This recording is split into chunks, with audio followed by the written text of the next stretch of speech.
இரண்டு தொகுதியிலேயே நாம் இப்படியே இருந்து விட்டோம் என்று சொன்னால் எதிர்கட்சியாக இருக்க வேண்டியதுதான். இந்த இரண்டு தொகுதிக்கும் கருத்து வேறுபாடுகளை மறந்து பணியாற்ற வேண்டும் என்பதற்காகத்தான் அண்ணன் அவர்கள் எங்களை அனுப்பியிருக்கின்றார்கள்.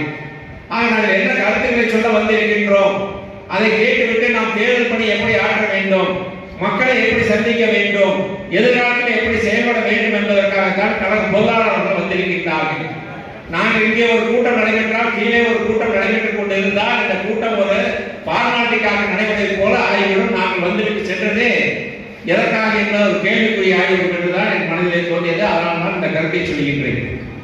பொதுவாக நாங்கள் திண்டுக்கல்லை நடத்தினோம், கரூரில் நடத்தினோம், நேற்று தினம் நாமக்கல்லை நடத்தி இன்று திருச்சி வந்திருக்கின்றோம். திருச்சி எப்படிப்பட்ட மாவட்டம்? நமது இதய மாண்புமிகு அம்மாவில் இருந்த மாவட்டம், இந்த கோட்டையாக இருந்த மாவட்டம். இந்த இரண்டு தேர்தலில் நாம் ஏன் வெற்றி வாய்ப்பு இழந்தோம்? நமக்குள் கருத்து வேறுபாடு இருக்கின்ற காரணத்தினால்